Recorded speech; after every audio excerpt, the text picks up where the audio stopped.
지난주 성도 여러분들의 그런 정말 기도 가운데 캄보디아 선교 아무런 어려움 없이 잘 다녀왔습니다. 이번에 제가 함께하는 담임 목사가 직접 가는 그런 선교로는 6번째였는데요. 참 갈 때마다 좋은 열매들을 맺고 그랬는데 이번에는 코로나 후에 처음으로 가지 않았습니까? 그래서 여러 가지 선교지에서도 물론이고 또 선교팀에서도 또 남다른 각오로 임해서 그런지 참 열매가 많았습니다. 참 좋은 시간을 보냈습니다.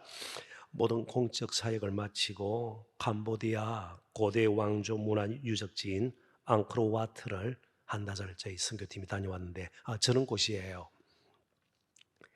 제 개인적으로는 세 번째 방문이었는데 갈 때마다 특별히 이번에 더 건물들이 무너지고 훼손된 것을 봤습니다. 시간이 지나면서 점점 무너지는 거예요. 그리고 거기에 울창하게 자라는 나무들, 뿌리들이 막 뒤틀리면서 건물 틈 사이를 파고 들어가지고 막 무너지게 돼 있는 거죠. 그래서 지금 복원 사업이 한창 진행 중인데요. 이번에 가서 처음 알았습니다. 우리나라도 문화재 복원 사업에 동참을 하고 있다는 거예요. 참 자랑스러웠습니다. 전 세계적으로 6나라만 복원 사업에 동참을 하고 있는데 특별히 저의 눈길을 끌었던 것은 다른 5나라들이 맡은 구역은요 잠잠해요. 그냥 무너진 그런 건축물 재료들만 이렇게 있고 말이죠. 그런데 우리나라가 맡은 그 구역에는요 공사가 한창 진행되는 거예요. 막 사람들도 오고 가고 열심히 일을 하고 있는 거예요. 우리나라가 맡은 구역이 왕의 직무실이 있던 곳, 우리나라 같으면 뭐 용산 직무실, 이전 같으면 청와대 같은 곳이에요. 한창 공사가 진행 중인 것을 보고, 그리고 캄보디아 국기와 우리나라 국기가 이제 그려져 있는 현수막, 이 보훈공사가 진행 중이다. 그 앞에서 기념 촬영도 했습니다. 너무 자랑스러워서 말이죠. 아무튼 우리나라 국민은 어디서나 그리고 무슨 일을 하든 부지런해요. 부지런해요. 자원도 별로 없는, 그리고 땅덩어리도 작은 우리나라가 오늘 이 같은 경제 성장을 이룰 수 있었던 빼놓을 수 없는 이유 중에 하나가 시간을 허비하지 않고 부지런히 일했기 때문입니다.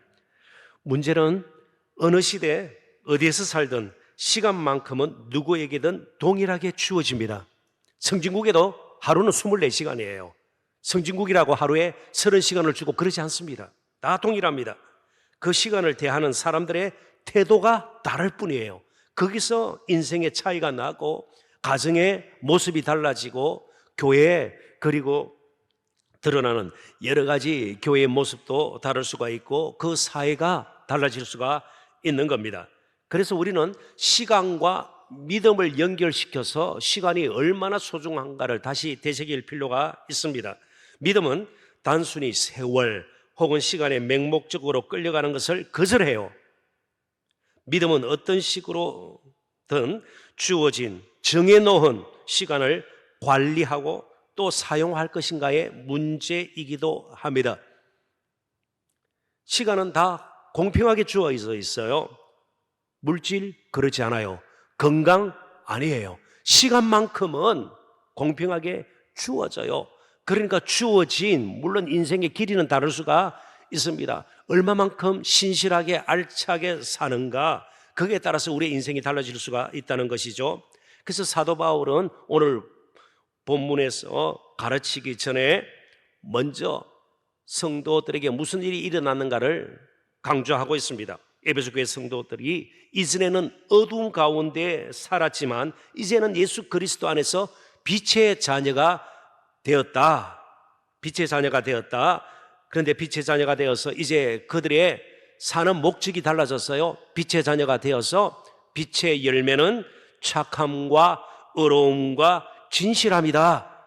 어디서 무엇을 하든 착한, 의로움, 진실함의 열매를 맺고 살아야 된다는 것을 가르쳤습니다. 그리고 이어지는 본문에서는요, 빛의 자녀로서 행동을 잘 관리할 뿐만 아니고 시간도 잘 관리를 해야 된다고 강조를 하고 있는 것이죠.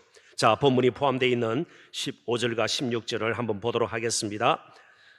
그런즉 너희가 어떻게 행할지를, 이게 행할지는 문자적으로는 걸어갈지를 자세히 주의하여 지혜 없는 자같이 하지 말고 오직 지혜 있는 자같이 하여 세월을 아끼라. 이게 때는 문자적으로 그날들이 악하니라. 성도들은 근본적으로 이 땅에서의 세속적인 성공을 위해서가 아니라 빛의 열매를 풍성히 맺도록 부름을 받았기에 주어진 시간을 어떻게 살 것인지 늘 생각하며 살아야 합니다. 언제 뛰어야 하고 언제 멈춰야 하는지 말이죠. 그래서 이 땅에서의 처세술보다는 시대를 분별할 수 있는 하늘의 지혜가 더 필요해요. 오늘 우리들이 구할 것은 무조건 이 땅에서의 성공과 또 사람들이 생각하는 그런 복뿐만이 아니라 하늘의 지혜를 얻어 이제 남은 인생을 어떻게 살 것인가, 시간을 어떻게 관리할 것이고 시간을 사용할 것인가, 그런 지혜가 필요하다는 겁니다. 예수님께서도 유대인들에게 시대의 표적을 분별할 것을 말씀하셨습니다. 얼만큼 종교적인 의를 드러내고 살 것인가, 이것 이전에 시대를 먼저 분별하라고 말씀하셨습니다. 이 세대는 본질상 하나님의 뜻을 거절하며 각자의 정욕을 따라 사는 악한 세대입니다. 갈라디아서 1장 4절에도 나오죠. 악한 세대. 이 말은요, 이 세대 가운데서는요, 착함과 어려움과 진실함의 열매가 저절로 맺혀지지 않는다는 거예요. 아무리 시대가 바뀌어도, 시간이 지나도, 세월이 흘러도 그러지 않는다는 거예요. 그리고 정말 뜻하지 않는 날, 종말이 온다는 것이죠. 그러니까 우리는 종말의 때를 살고 있기 때문에 저절로는 착함과 어려움과 진실함의 열매가 맺혀지지 않는 세상 가운데 살고 있기 때문에 우리가 빛의 열매, 착함과 어려움과 진실함의 열매를 맺으면서 하나님의 부르심에 맞게 살기 위해서는요, 세월 아끼기를 삶의 원리 가운데 하나로 삼고 살아야 합니다. 그러니까 우리가 가진 여러 가지 역량, 하나님께 주신 학식일 수도 있고 물질일 수도 있어요. 직분일 수도 있고요. 헌신과 봉사의 여러 가지, 또 하나님께서 주신 그런 기회일 수도 있죠. 잘 살리라는 것이에요.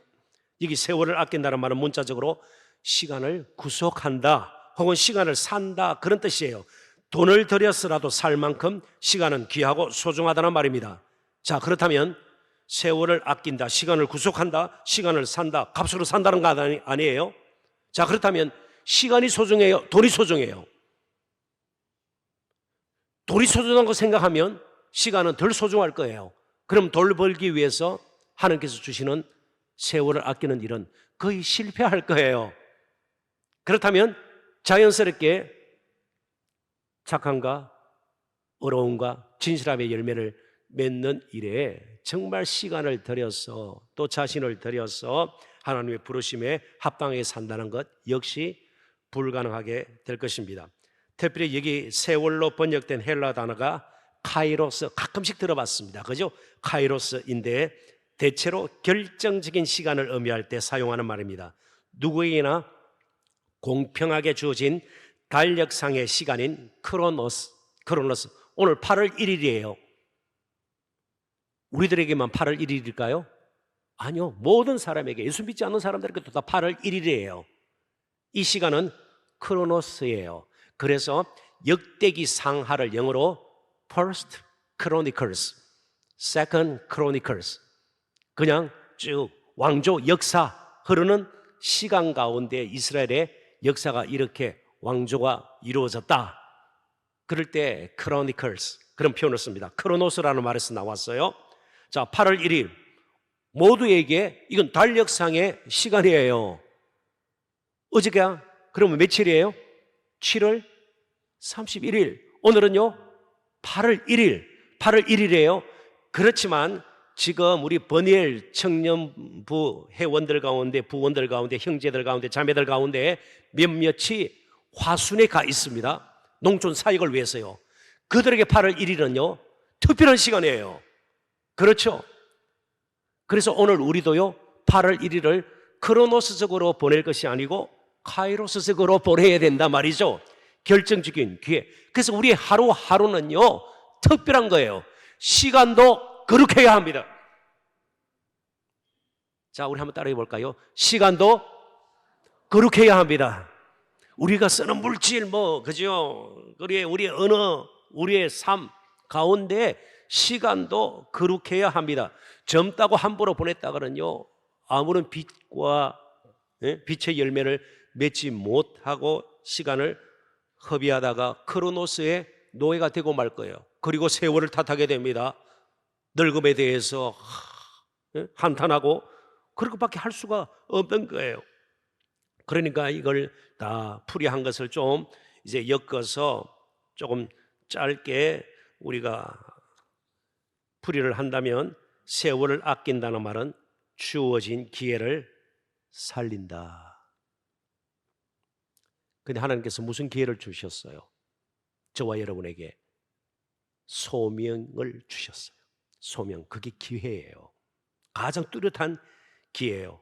부분적으로 순간적으로 하나님께서 어떤 기회를 주시기도 하지만 빛의 열매를, 착함과 어려움과 진실함의 열매를 맺을 수 있도록 우리를 하나님께서 불러주셨고요 특별히 직분을 주셨습니다. 그러니까 세월을 아끼기 위해서 필요한 것은 늘 예수 그리스도 안에서 내가 누구인가?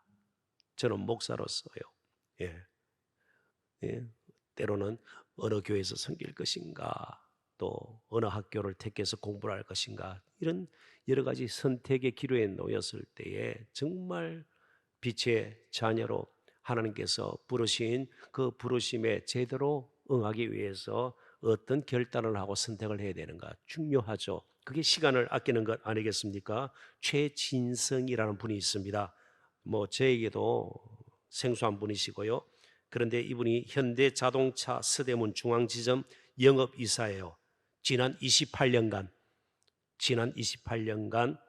현대자동차를 무려 7,000대 정도 판매를 했습니다. 28년간 7,000대의 현대그룹에서 생산된 차를 판매를 했습니다. 총 판매 대수는 역대 2위예요. 그 자동차를 판매한 그런 사람들 가운데 2위인데, 근무일을 기준으로 할 때는요 단시간에 가장 많은 판매 대수를 기록했습니다. 그러니까 시간당 판매 대수가 가장 높은 일이에요. 앞으로도 이 실적은 쉽게 깨어지지 않을 것이다, 그렇게 말들을 합니다. 그러면 어느 정도 팔았는가? 근무일을 기준으로 하루 한 대꼴로 팔았습니다. 하루 한 대는 꼭 판셈이 되는 겁니다. 자신의 주어진 일과 시간에 충실했기에 그런 결과를 낳게 되는 것 아니겠습니까? 때로는 말 못할 자신의 고충이 있었을 거예요. 근데 늘 나가서 그저 담배나 피우고요, 전화로 쓸데없는 이야기나 나누고, 요즘 같으면 스마트폰으로 영화나 보고 그랬으면 하루에 차 한 대 못 팔았을지도 몰라요. 이제 우리에게 질문을 던져야 합니다. 왜 이 시대 나를 대한민국에서 예수 믿는 자로 부르셨는가? 질문을 던져야 합니다. 여러 할 일이 많지만 왜 하나님께서 나에게 이 일을 허락하셨는가? 이 일을 통해서 하나님께서는 무엇을 기대하시는가? 늘 질문을 던져보아야 합니다. 우리 교육자들도 뒤에 여러분 앉아 계신데 그런 질문을 던져봐야 돼요. 왜 또 해필 그죠? 은퇴하는 목사가 있는 교회에 와서 이렇게 내가 시간을 보내는가? 저는 모르지만 주께서는 다 계획이 있을 거예요. 질문을 던지고 그리고 하늘의 지혜를 구해야 할 것입니다. 세상의 처세술이 절대로 아니에요. 정말 하늘의 지혜를 구해야 될 거예요. 왜 이 나이가 되도록 아직은 이 땅에서 하나님께서 나를 생존케 하시는가 질문을 던져봐야 합니다. 그러지 않으면 교회 아닌 경로당 다니는 노인들과 뭐가 다르겠습니까? 그냥 그분들이 핫도 치는 시간에 예배드린 거 외에는 아무런 빛의 열매를 맺고 그럴 가능성은 없단 말이죠. 저와 여러분은 교회 다니는 사람으로 단순히 부른 것 이상이에요. 빛의 열매, 착함과 어려움과 진실함의 열매를 맺도록 부르셨단 말이죠. 얼마나 많이 맺었는가 따져 보아야 할 것이고요. 그렇게 주어진 하나님의 뜻을 이룰 기회, 카이로스의 시간들을 허비해서는 안 된다는 것입니다. 소명의식이 분명해야 할 것입니다.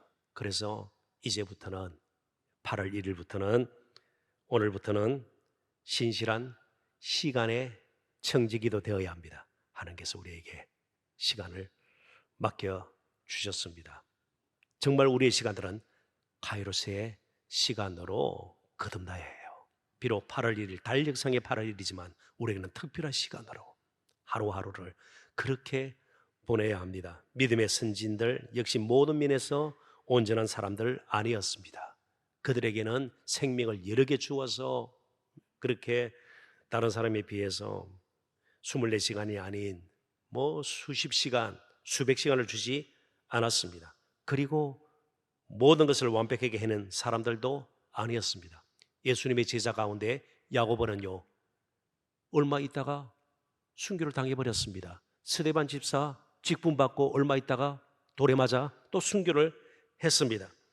다만 하나님께서 그들을 부르셨을 때, 그리고 그들에게 하나님의 뜻을 이룰 만한 기회가 주셨을 때 결코 기회를 놓치지 않았던, 세월을 아꼈던 카이로스의 사람들이었습니다.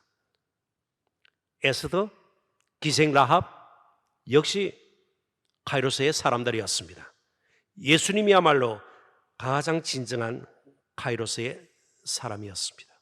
때가 참에 갈라디아서 4장 1절에 하나님의 때가 되었을 때 이 땅에 육신을 입고 오셔서 날마다 제자들에게도 그를 따르는 사람들에게도 자신의 때라는 말을 이야기했습니다. 그는 카이로스의 사람으로 사셨습니다. 이제 그 예수님 안에서 우리 또한 카이로스의 사람이 되어야 합니다.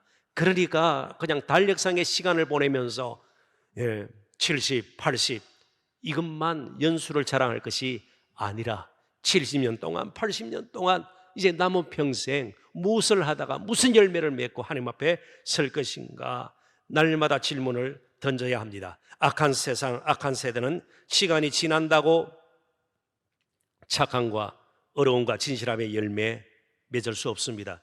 저절로 좋아지는 법은 없습니다. 그래서 이제 저와 여러분은 더욱 빛의 자녀로 세월을 아끼면서 살아야 합니다. 세상 풍조에 휩쓸려 세월을 허비하지 않고 하늘의 지혜를 알아 이제는 세대를 분별하고 주어진 세월을 아끼고 기회를 살려서 열매 맺는 저와 여러분이 되어야 합니다. 그래야 시간이 지났을 때에, 지금 젊었다면 저 나이가 되었을 때에, 우리 믿음의 선배들의 나이가 되었을 때에 후회 없는 인생이 될 것입니다. 참으로 하나님 앞에 부끄럼 없이 늘 부족하지만 그래도 최선을 다해서 신실하게 살고자 애썼던 흔적을 남기고 우리가 주님 앞에 서게 되리라 믿습니다. 저와 여러분 개인적으로도 오늘이 카이로스의 날이 되기를 바랍니다. 우리 교회적으로도 이제 리더십이 바뀌는 8월, 9월, 10월 중요한 시기입니다. 카이로스의 시간입니다. 더욱 열심으로 기도하고 준비하고 하나님의 지혜를 얻어서 마땅히 이스라엘 자리 제대로 지키고 해야 할 일들 잘 감당할 수 있도록 하나님께서 특별한 은혜로 함께 주시는 오늘 이 시간 또 한 날 남은 시간 될 수 있기를 주님의 이름으로 축원합니다. 기도하겠습니다. 하나님 아버지.